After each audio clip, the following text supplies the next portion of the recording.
right. Want to start episode 7? I suppose we will. So you named it appropriately, The Life and Death of the Blog. The life and death of a blog. Isn't it Tom Woodward that says something like nobody or people still blog? Here's one. Every time. Read this one open. Yeah. So what happened, Jim? Jim, what happened? What happened?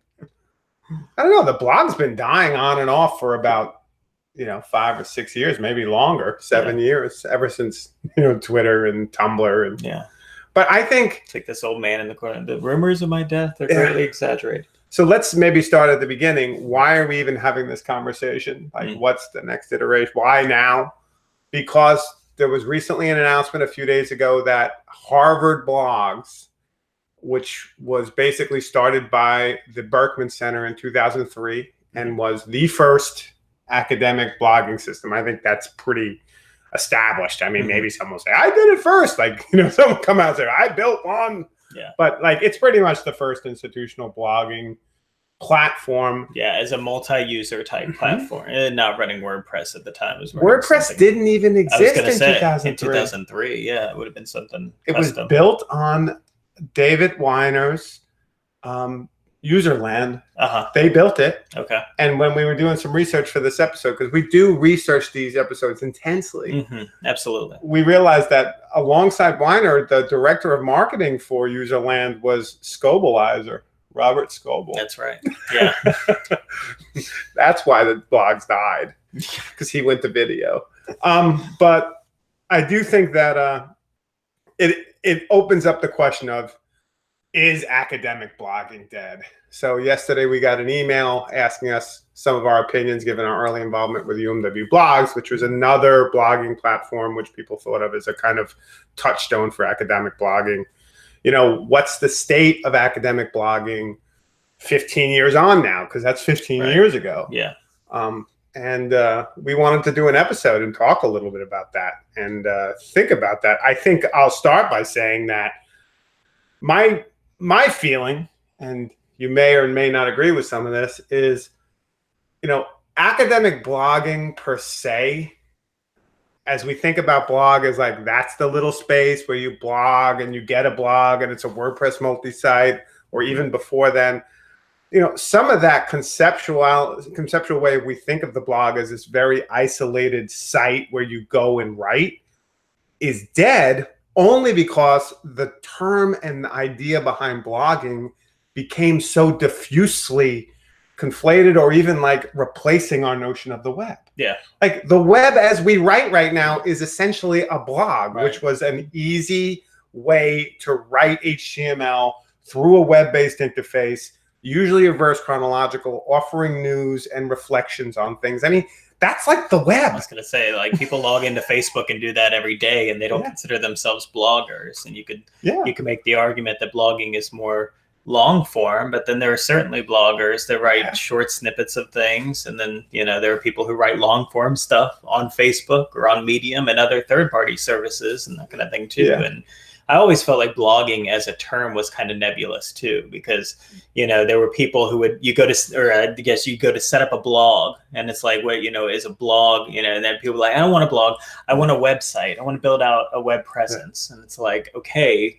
And, like you're using WordPress still. And that's, sometimes I've had folks who, criticize domain of one's own because they're like, well, it's all WordPress, it's just blogging, and it's like, why wouldn't you just set up a WordPress multi-site? And so it becomes this very nebulous term where it's like, if everybody's just blogging, and like, really, like you're saying, it's really just publishing, right? It's just web publishing in a variety of different forms and places and things. Exactly. And I think one of the early points we made is we called UMW Blogs an academic publishing platform. Like, that was the idea of it. And if we say, is academic blogging dead?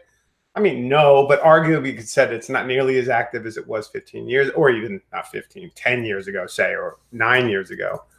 But publishing through academic spaces or publishing online in a blog-like form has never been more powerful and popular and necessary. So in some ways it's not dead, but I think the question that the Harvard blogs, kind of it's not the Harvard blogs. What happened, just to be specific about that, is they made an announcement. They said, look, it's going to no longer live in the Berkman Center. It's going to move over to the IT. You know, they're going to cabin users. They said they used the term cabin, which I thought was interesting. Yeah. And they're going to basically not let any outsiders on the blogging platform outside of Harvard. It's going to move to IT, which for me always spells a certain amount of trouble. But like, you know, like it's moving to IT. That's a good thing. But I do think that was it hosted internally before? Do we know? Must have been hosted internally by Berkman. Gotcha. But I'm not sure of that. Do I know that? No. Yeah. But I think IT is basically taking it over. It's becoming enterprise and rethinking it. But a big thing of why they said they're doing it is because of content moderation. Right. Exactly. Which I thought was interesting. Yeah, it didn't sound, because to be clear, it's not a huge platform. They never had thousands upon thousands of users in there. You know, I think it's a couple hundred blogs, you know. It was niche. You know, what I mean? It wasn't, and they didn't cite, you know, like, oh, plugin updates. And that's been really hard on us. You know, it wasn't necessarily infrastructurally that it was going to be a problem, because IT could take that over and say like, hey, no problem. Like, we'll handle this going forward. Or they could outsourced it to any one of the number of companies that, you know, specialize in that kind of thing. So I don't think that was necessarily the problem they were trying to resolve or just pass off.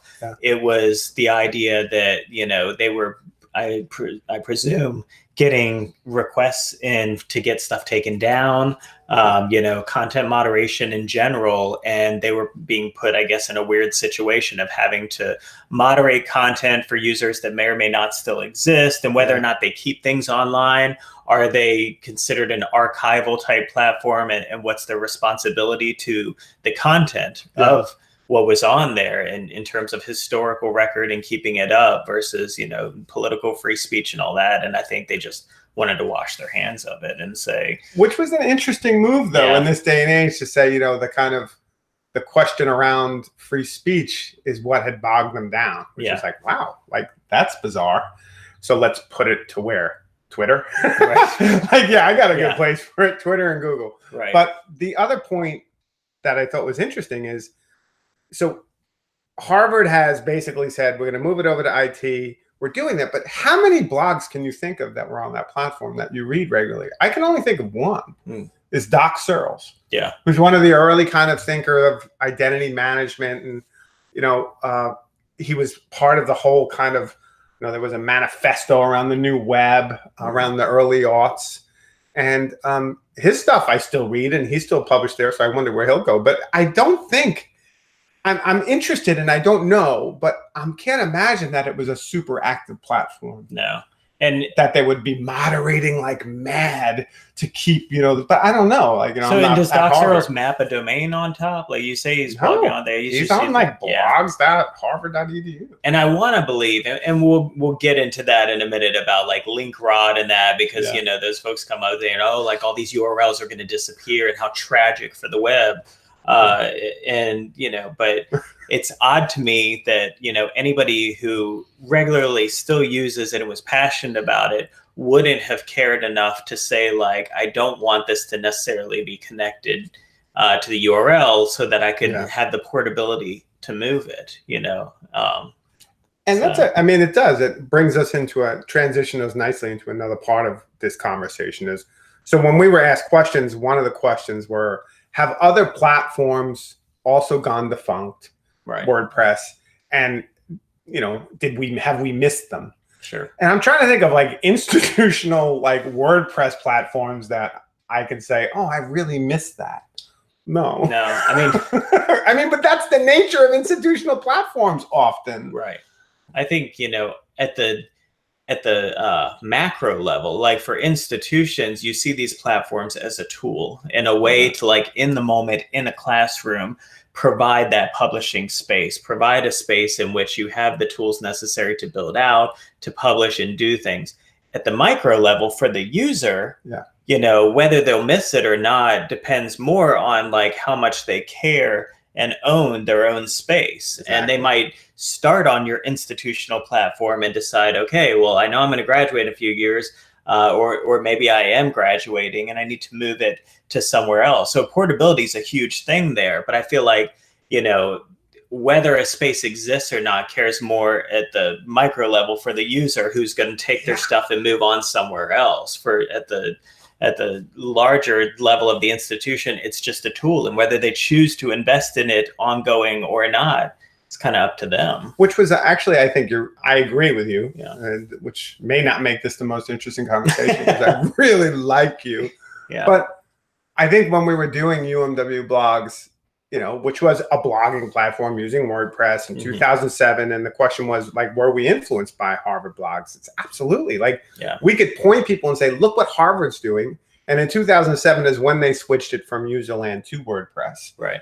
And we could say, look what they did, and we can do that here. It was a very easy win because it's Harvard, and people like, Harvard did it? I want to do it, right? So that was an easy win.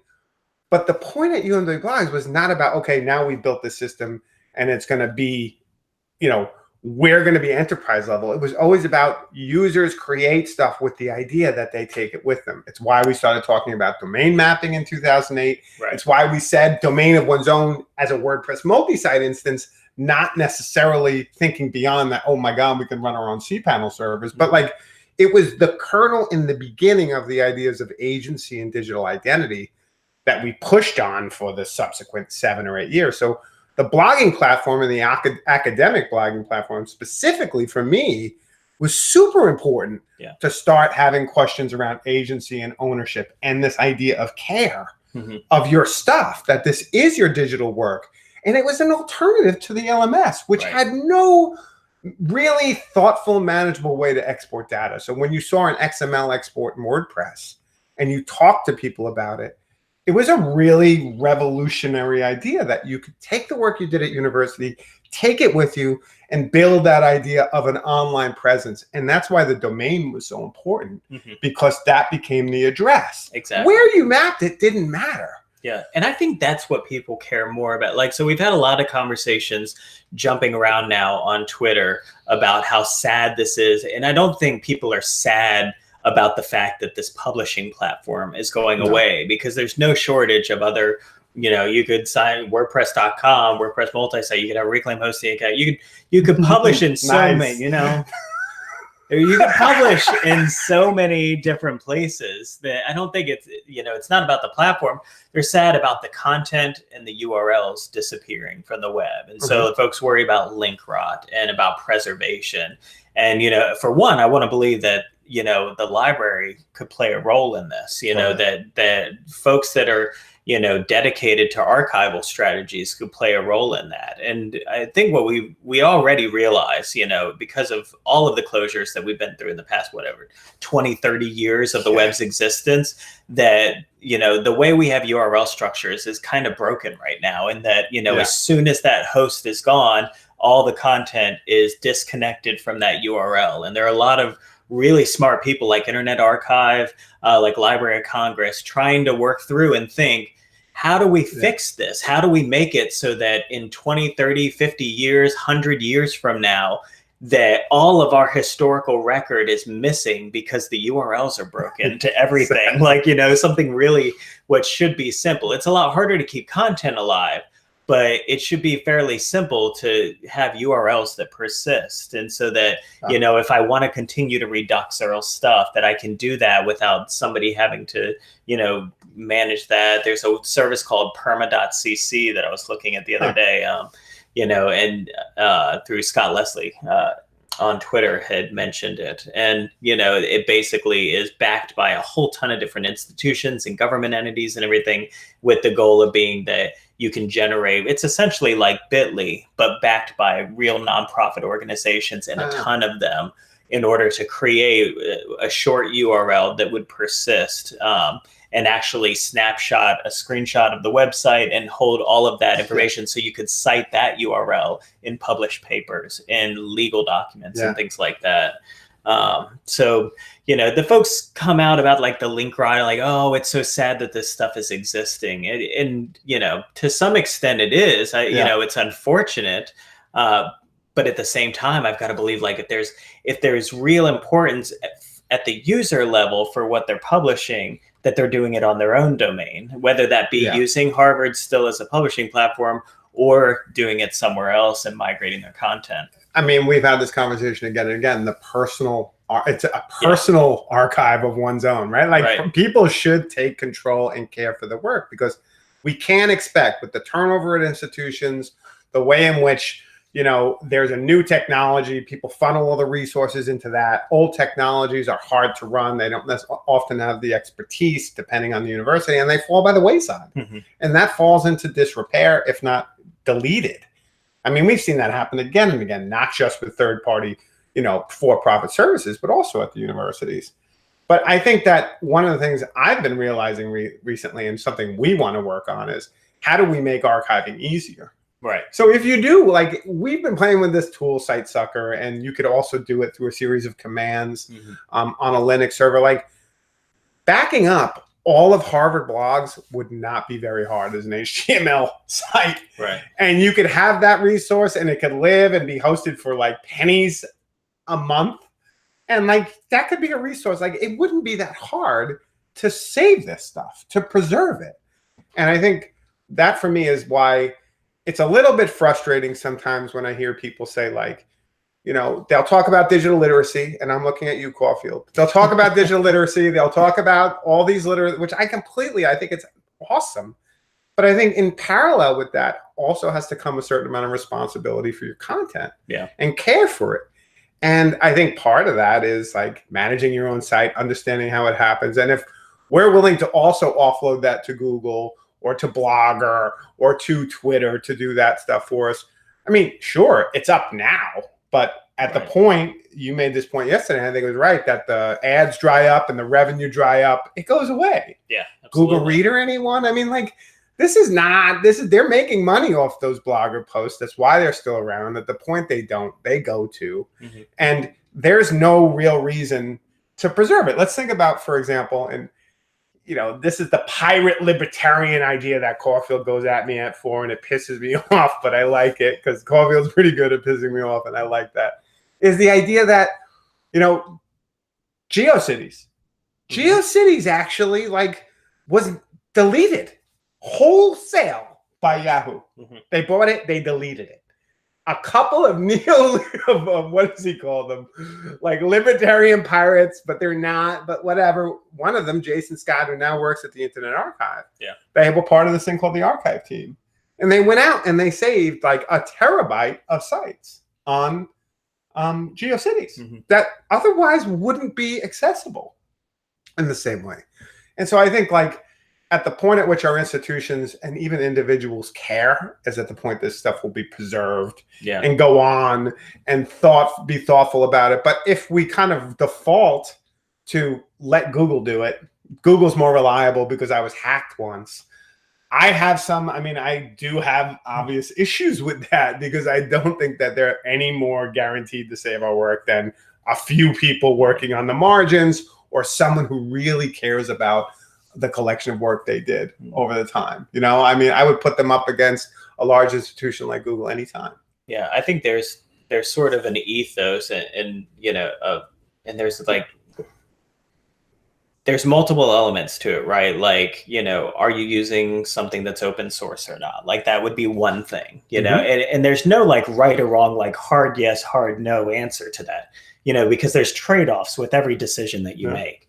And so whether you use a third-party system or you host it in-house, whether it's open source or it's proprietary, whether it's on your own domain or it's on a domain that's owned by someone else, so an institutional subdomain or URL versus your own top-level domain, all of these decisions, sort of like factor in, and you could almost treat it like this scoring system for like how much you own your system, because it's certainly possible. Like, I think about like domain of one's own. It's certainly possible to envision a space where it's like, okay, you're getting domain of one's own, but you're just getting a subdomain of the institution, and it's on, you know, someone else's server. And so like there are maybe like a lot of downsides there, but it is your space, and maybe you are using open source software. And so there's a balance there versus like the neckbeard in the basement that's running his own server and built his own software. Not only is it open source, but he has the source code and built it himself. Like, you know, like maybe he's like racking through the roof on the points and stuff, you know, and maybe one of the frustrations of the link rot people is like, you know, you could have something exist on one and the neckbeard like let his thing go away and made it disappear. Maybe that was a conscious choice, but I think like all these things like get factored into it, right? So about like essentially how portable is your data, and they're decisions that I think people have to make. But you know, I think it comes back to that sense of care for your stuff. And you know, maybe I decide, yeah, you know, I really like, if this dies, I'm gonna just let it die or whatever. No, I really care about this, and so I'm gonna make decisions to make sure that it's preserved for the long term. I agree, and I think I agree with you that I'm a kind of a hoarder when it comes to the web. Like I try and preserve as much as I possibly can. And that goes back to personal problems with family photos that I don't have anything of me before a certain age. Should we talk? I think we should do an episode on that. I don't have enough coffee to really get into that with you. We're on the couch though. I don't have enough. I can lay down. Enough coffee or Xanax to really 7 make brothers it and happen. sisters, no pictures. What happened, Mom? Mom, what happened?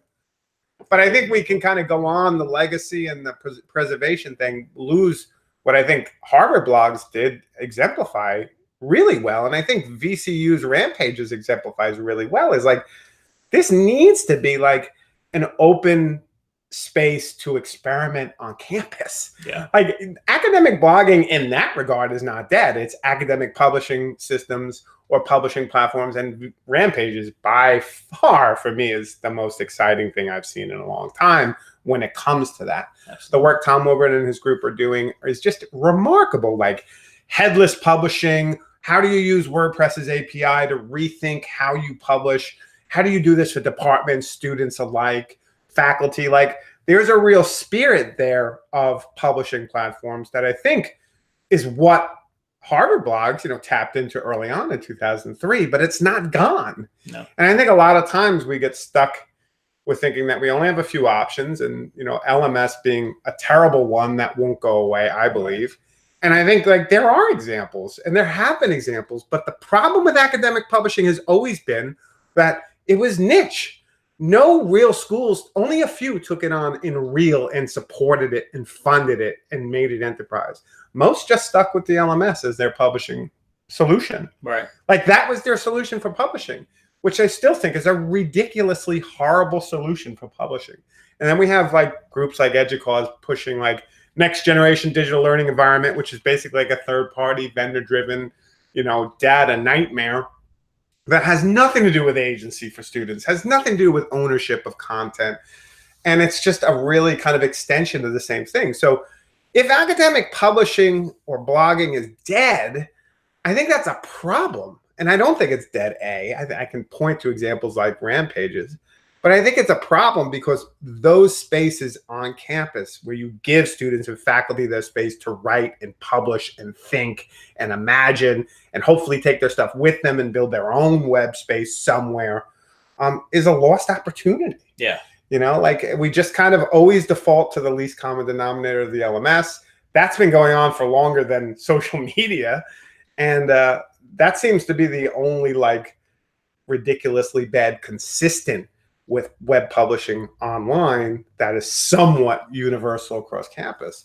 And I think that's, I mean. And to say, you know, that students should just go right on Blogger instead is like maybe one tiny step up from just saying just publish in the LMS. You know, like you're still ceding all your control to Google. You're still like losing, you know, that top level domain action unless you're buying domains from Google or something like that. You know, you're still like not running in a system that's open source that you can run, you know, separately from Google. So, you know, it seems like a I mean, even WordPress.com, like you have to deal with those ads and those posts, and it's just like, I don't know. It's like you wanted it to be a green space, right? And I think Brian Lamb, I come back to this term a lot because I really like it. Like for me, the academic publishing platforms were those green spaces of open possibility, of play, of hopefully like, not the developmental, capitalist logic of the web that's trying to say, how do we kind of convert views to data that we can sell? Like, that was never the case for a lot of these. I think most of these academic publishing platforms, we never cared about data. We had some stats on how many people came, but that was the extent of it. Like, it wasn't about turning things into metrics and then calling it something as insidious as personalized learning, and then trying to turn that into a new way of artificially, inseminating a new industry.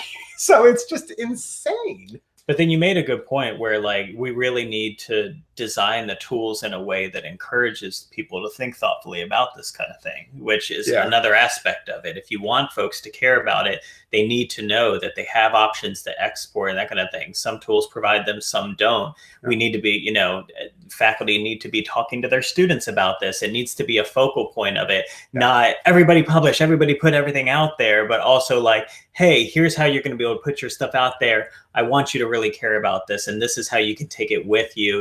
To me was another beauty of Domain of One's Own, was that you really could get students set up with the space in a way that it's like, here's your space on the web, and now here's how you can take it with you and continue to use it. So it's funny. When we did DS-106 in 2011, 2012, 2 weeks of that class was dedicated, the last 2 weeks, to archiving. Yeah. We had an archivist come in. I remember Rick Prellinger, because we talked about it's in an archive, said, what is this DS-106? And I was a highlight in my career. Like, Rick Prellinger was like, what is DS-106 and why are you talking about archiving? Because we were. And I think we had students have their own domain, obviously, but then they all archived their work on UMW blogs. So UMW blogs did become an institutional archive for a lot of that work too. And whether or not that lives on, we'll see. But like, the idea was not whether this stuff lasts forever. It was, the students understand that what they do in one domain can be reproduced, whether it be RSS, syndication, exporting in another space, and understand that like they have control over this work. And I would say, and we've done some rough estimates, like maybe 30% of students at these various schools that we've worked with and at UMW actually keep the stuff and go on, and that goes down over time depending on interest. But there is a sense of ownership. But even for the other 70% who don't, the idea of understanding how that works, that they can export, that maybe they pull a backup of their stuff and that does come back, is more important to me than like, your site's gone, right? That's student agency in action. They're making the choice about whether or not to keep their stuff online or not, whether they take it with them, and having thoughtful decisions about that. And for a lot of students, I imagine it's like, okay, this is my space to experiment while I'm in college. And, thinking back on it, there's not a whole lot that I wanted to keep online that I did back in college, but as an opportunity to use those tools to learn how to use it, absolutely. And I'll tell you, the biggest hole in my blog, like my personal blog that I've kept, is not, the blog is not being hacked or anything. It's freaking YouTube. Like, most of my problems is like other people taking down content. Maybe it's because of DMCA, because a lot of stuff I do is films or whatever, but like, that's the hardest thing. The holes are actually, the larger litigation around content on the web that I think Harvard Blogs was linking to, or at least alluding to. And, I've never had that problem with UMW blogs, and we rarely have that problem with the blog platforms we run for universities and Domain of One's Own. Like, takedown notices is not a concern. And I remember when I was in Vancouver in 2009 at OpenEd, one of the things that Ken Friedman was doing the keynote, and he runs WFMU, the radio, freeform radio station, kind of, user backed, completely free of ads and stuff, in Jersey, Hoboken.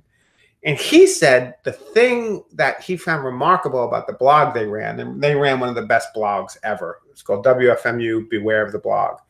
Is like on their site, they would get all sorts of takedown notices, all sorts of, but when they blogged it, when they did it through the blog, no one ever touched their stuff. Really? Like, they never really got techno, and they like really created, like they had one, like the drummer's mother lode of just where you can find all this music all over the web. And he said they very rarely ran into those issues on the blog, Interesting. suggesting that the blog was some kind of strange haven. Now, this is in 2009, right? That's 9 years ago. Yeah. But I always felt like the blog was a haven. And I think as an academic publishing haven, it still has a tremendous amount of value. You know, I believe for both experimentation, for students getting to think about what their work means for them. And John Udell's final definition of what a blog is for me is always the best. It's, you know, the ability for you to, you know, consciously, regularly reflect on your professional work or your personal work. But like, it's a constant ongoing reflection that usually an individual does. And it goes back to Alan Levine's idea of like, usually that individual will care and preserve and take that stuff with them or not. Right. And I think there's a larger question, because we do focus so much on the individual, is where does that intersect with community? Right. And how do we think about community spaces? And, you know, a blog is by its definition often individually based, or a group of a few people writing a group blog or whatever. But I always thought the broader idea for a blogging platform was all the different voices on there that you can get to from different ways. And I'd like to believe that institutions would value that and preserve that as part of their development. Like when I think back on UNW blogs, which as a blogging platform has slowed down in its later years, right? Sure. Like absolutely, I'm sure. I haven't been there, so I can't say for sure. But the idea there is that UMW has an 11 or 12-year archive during a moment when publishing in higher ed was radically changing, that other people could potentially look back on, and it probably won't be us, but someone will look back on and think about how people were thinking through publishing changing in terms of how we teach, how we learn, how we preserve data.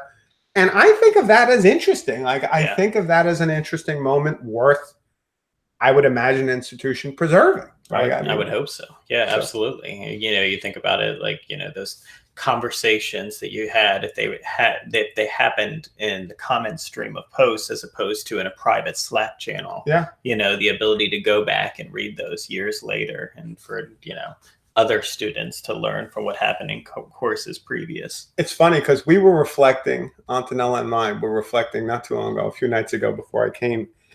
And the thing came up is, where were we at a certain point in time? And I was linked to the idea of, oh, wait, I know a guy who wrote a blog, rablog.umablogs.org, who was an art student, who then became a law student at Virginia, and then went on and probably lived his life.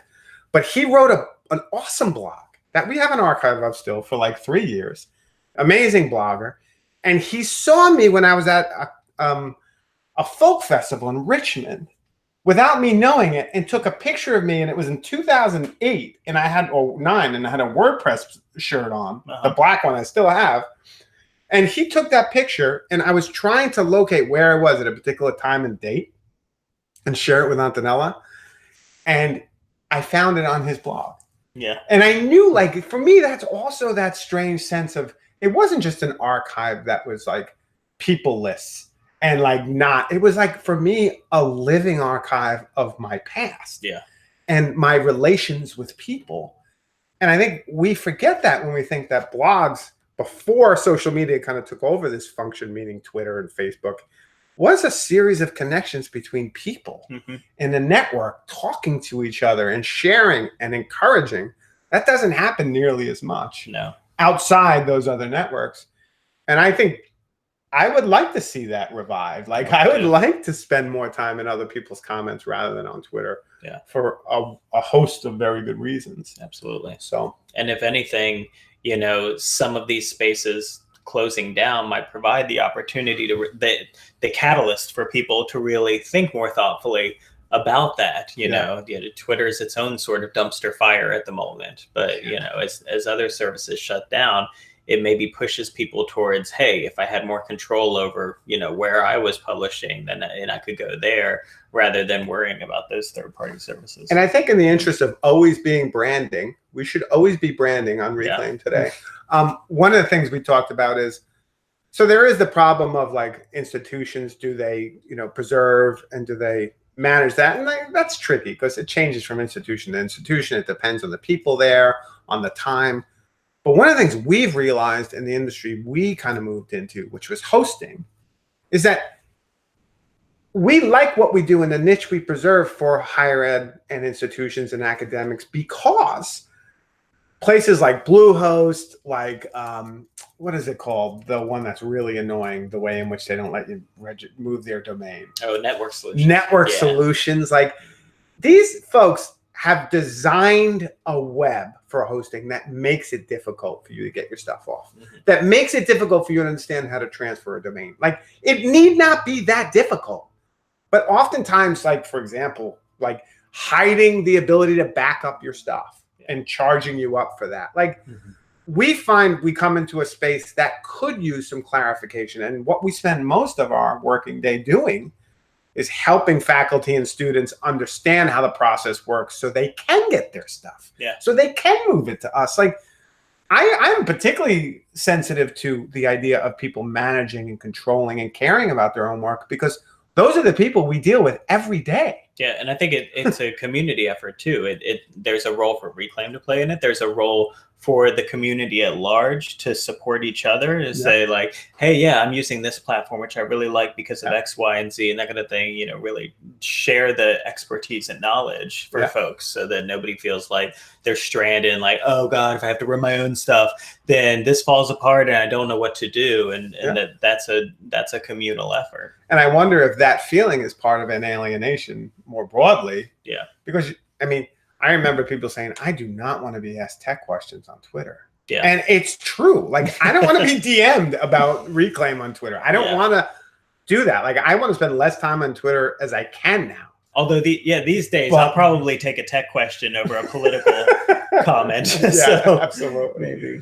But the idea though there is, for me, you can't, like, you need a space where you go to and that's where it's for, right? Like, whether it's a community space, whether it's Stack Exchange, whatever it is, there needs to be more and more of this cultivation. But that's like, you know, at the end of the day, like, it's people caring and investing and not throwing up their arms and saying, let someone else do it for me. Absolutely. And you can't get away from that. Like, the technology is still going to just churn through, and there'll be new stuff and other stuff will go away. And you didn't take your own backup and you didn't manage your own stuff and care for it, it will probably be gone. Yeah, I think sooner or later. I mean, if there's something that I take as a mantra, I just sort of embrace the flux and flow of things right now, with the hope that smarter people than I are working on those kinds of problems. And, you know, not that Reclaim's not working on that problem as well. And that I think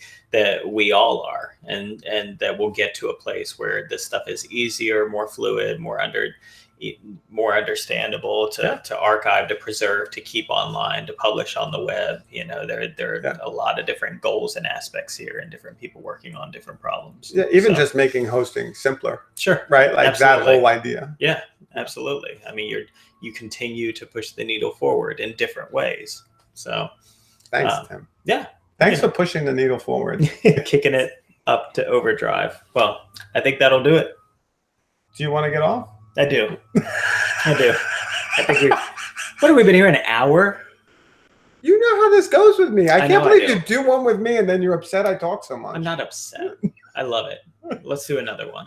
Let's go. Let's go right into it. A double feature. Now we're going to talk about anything, talking, blogging, blog about blogging. All right. Thanks everyone for tuning in. Bye-bye. Later.